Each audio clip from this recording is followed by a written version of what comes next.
అందరికీ నమస్కారం. ప్రస్తుతం మనం భగవద్గీతలోని 6వ అధ్యాయాన్ని చెప్పుకుంటున్నాం. ఈ 6వ అధ్యాయాన్ని ధ్యాన యోగమని, ఆత్మ సంయమ యోగమని పిలుస్తారు.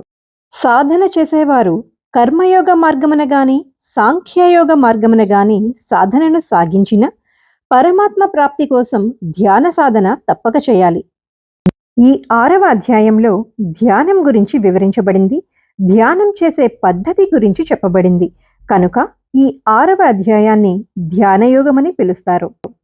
ఈ ధ్యానయోగ సాధన కోసం ముఖ్యంగా శరీరము, ఇంద్రియములు, మనస్సు, బుద్ధి యొక్క సంయమనం అత్యావశ్యకం. అందుచేత ఈ అధ్యాయాన్ని ఆత్మ సంయమయోగం అని కూడా పిలుస్తారు. ఇక్కడ ఆత్మ అంటే శరీర, మనోబుద్ధి, ఇంద్రియాలు. వీటిని నియంత్రించడం ఇక్కడ చెప్పబడింది. కిందటి వీడియోలో మనం 5వ శ్లోకం వరకు గల శ్లోకాలు, వాటి భావాలను నేర్చుకున్నాం కదా. ఇక ఈ రోజు వీడియోలో 6 నుండి 10 శ్లోకాల వరకు గల శ్లోకాలు, వాటి భావాలను చెప్పుకుందాం. ముందుగా ఒక్కసారి 5వ శ్లోకం యొక్క భావాన్ని చెప్పుకొని తర్వాత 6వ శ్లోకం నుండి చెప్పుకుందాం. మనిషి తన మనసు సహాయంతో తనను తాను తప్పక ఉద్ధరించుకోవాలే గాని పతనం కలిగించుకోకూడదు. మనస్సు జీవుడికి మిత్రుడుగాను అలాగే శత్రువుగాను కూడా పనిచేయగలదు. ఇది 5వ శ్లోకం యొక్క భావం. ఇప్పుడు 6వ శ్లోకం నుండి చెప్పుకుందాం. ఓం శ్రీకృష్ణ పరమాత్మనే నమః. హరే కృష్ణ కృష్ణ కృష్ణ హరే హరే, జై శ్రీకృష్ణ. ఇప్పుడు భగవద్గీత 6వ అధ్యాయంలోని 6వ శ్లోకం మరియు భావం తెలుసుకుందాం. ఈ శ్లోకం కొంచెం కష్టంగా ఉంటుంది, కాస్త నెమ్మదిగా చెప్తాను. బంధురాత్మాత్మనస్తస్య యేనాత్మైవాత్మనా జితః అనాత్మనస్తు శత్రుత్వే వర్తేతాత్మైవ శత్రువత్. మరొక్కసారి. బంధురాత్మాత్మనస్తస్య యేనాత్మైవాత్మనా జితః అనాత్మనస్తు శత్రుత్వే వర్తేతాత్మైవ శత్రువత్. ఈ శ్లోకానికి భావం: మనస్సును జయించిన వారికి మిత్రులందరిలో కంటే మనస్సే ఉత్తమమైన మిత్రుడిగా ఉంటుంది. కానీ ఆ విధంగా చేయడంలో విఫలమైన వాడికి అతని మనస్సు పరమ శత్రువుగా మారిపోతుంది అని శ్రీకృష్ణ పరమాత్మ అర్జునుడికి వివరిస్తున్నారు. ధ్యానయోగంలోని 7వ శ్లోకం.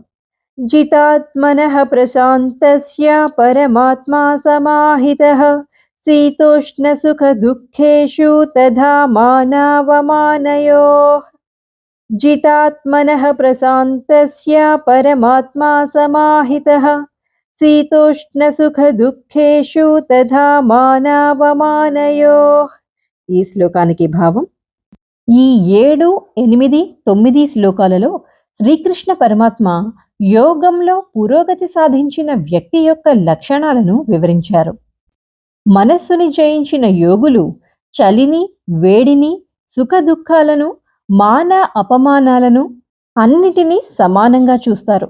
ఇక్కడ మాన అపమానాలు అంటే మానము అంటే గౌరవము, అపమానము అంటే అవమానము అని అర్థం. ఇటువంటి యోగులు ప్రశాంతంగా ఉండి స్థిర చిత్తంను కలిగి ఉంటారు అని భావం. ఆత్మ సంయమయోగంలోని 8వ శ్లోకం. జ్ఞాన విజ్ఞాన తృప్తాత్మా కూటస్థో విజితేంద్రియః యుక్త ఇత్యుచ్యతే యోగి సమలోష్టాస్మకాంచనః. జ్ఞాన విజ్ఞాన తృప్తాత్మా కూటస్థో విజితేంద్రియః యుక్త ఇత్యుచ్యతే యోగి సమలోష్టాస్మకాంచనః. ఈ శ్లోకానికి భావం: జ్ఞాన విజ్ఞాన విచక్షణలను కలిగి ఇంద్రియాలను జయించినవాడు యోగిగా పిలువబడతాడు. అటువంటి యోగులు అన్ని పరిస్థితులలోనూ ప్రశాంతంగా ఉంటూ మట్టిని, బంగారాన్ని, రాళ్లని, అన్ని భౌతిక వస్తువులను ఒకే దృష్టితో చూస్తారు అని భావం. 9వ శ్లోకం కూడా కొంచెం కష్టమే, దయచేసి కొంచెం జాగ్రత్తగా గమనించండి. సుహృన్మిత్రార్యుదాసీనా మధ్యస్తద్వేష్య బంధుషు సాధుష్వపి చ పాపేషు సమబుద్ధిర్విశిష్యతే. మరొక్కసారి.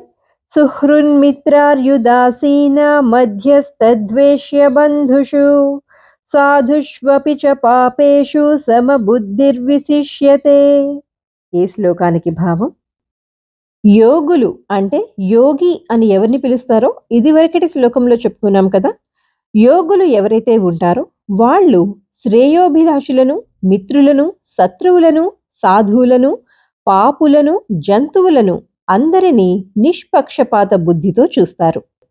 ఈ విధంగా మిత్రుడు, శత్రువులు ఇద్దరి పట్ల సమబుద్ధిని ప్రదర్శించి, బంధువుల పట్ల తటస్థంగా వ్యవహరించి, పుణ్యం చేసేవారి పట్ల, పాపం చేసేవారి పట్ల కూడా పక్షపాతం లేకుండా ఉన్న యోగి మానవులలో కల్లా సర్వశ్రేష్ఠుడిగా పరిగణించబడతాడు అంటూ శ్రీకృష్ణ పరమాత్మ అర్జునుడికి వివరించారు. 6వ అధ్యాయంలోని 10వ శ్లోకం మరియు భావం ఇప్పుడు మనం తెలుసుకుందాం. యోగి యుంజీత సతతం ఆత్మానం రహసి స్థితః ఏకాకీయత చిత్తాత్మా నిరాసీర పరిగ్రహః. యోగి యుంజీత సతతం ఆత్మానం రహసి స్థితః ఏకాకీయత చిత్తాత్మా నిరాసీర పరిగ్రహః. ఈ శ్లోకానికి భావం: ఈ శ్లోకంలో శ్రీకృష్ణ పరమాత్మ యోగ సాధన ఎలా చెయ్యాలో వివరిస్తున్నారు. యోగ స్థితిని పొందాలి అనుకునేవారు మనస్సును, శరీరంను భగవద్ధ్యానంలో ఉంచాలి. కోరికలను, వస్తువులను వదిలిపెట్టి ఏకాంతంలో ఉండాలి. మనస్సును భగవంతునిపై లగ్నమవ్వడానికి ప్రతిరోజు కొంత సమయాన్ని ఏకాంత సాధనకు ఉపయోగించాలి అని భావం. తరువాతి 7 శ్లోకాలలో ధ్యానం చేసే పద్ధతిని వివరించారు శ్రీకృష్ణ భగవానుడు. ఇక ఈరోజు మనం చెప్పుకున్న 6వ శ్లోకం నుండి 10వ శ్లోకం వరకు గల భావాలను మాత్రమే మరొక్కసారి చెప్పుకొని ఈ భాగాన్ని ముగిద్దాం.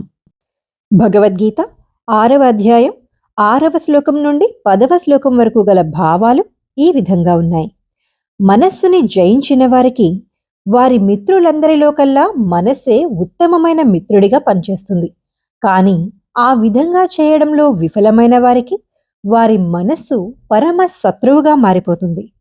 ఈ 6వ అధ్యాయంలో 5, 6, 7, 8, 9, 10 ఈ అన్ని శ్లోకాలు కూడా ముఖ్యమైనవే.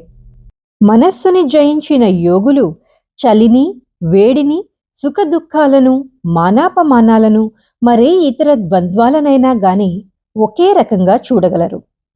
అటువంటి యోగులు ప్రశాంతంగా స్థిర చిత్తంను కలిగి ఉంటారు. మనిషి తాను పొందినట్టి జ్ఞాన విజ్ఞాన ప్రభావముచే పూర్తిగా సంతుష్టుడైనప్పుడు ఆత్మానుభవంలో నెలకొన్నవానిగా చెప్పబడి యోగిగా పిలువబడతాడు.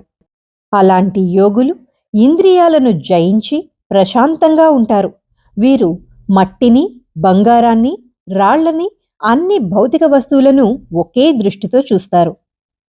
అదేవిధంగా శ్రేయోభిలాషులను, మిత్రులను, శత్రువులను, సాధువులను, పాపాలు చేసేవారిని, పుణ్యాలు చేసేవారిని, జంతువులను, తమను ద్వేషించేవారిని కూడా సమాన బుద్ధితో ఆదరించే వ్యక్తి మరింత పురోగమించిన వానిగా పరిగణించబడతాడు. యోగస్థితిని పొందాలి అనుకునేవారు మనస్సును, శరీరంను భగవద్ధ్యానంలో ఉంచి కోరికలను, వస్తువులను వదిలిపెట్టి ఏకాంతంలో ఉండాలి. మనస్సు భగవంతునిపై లగ్నమవడానికి ప్రతిరోజు కొంత సమయాన్ని ఏకాంత సాధనకు ఉపయోగించాలి అంటూ శ్రీకృష్ణ పరమాత్మ 6 నుండి 10 వరకు గల శ్లోకాలలో స్పష్టంగా వివరించారు. ఇక తరువాతి 7 శ్లోకాలలో ధ్యానం చేసే పద్ధతి చెప్పబడింది. ఈ 6వ అధ్యాయంలో 5వ శ్లోకం మొదలుకొని 17వ శ్లోకం వరకు గల అన్ని శ్లోకాలు కూడా ముఖ్యమైనవిగా చెప్పబడ్డాయి.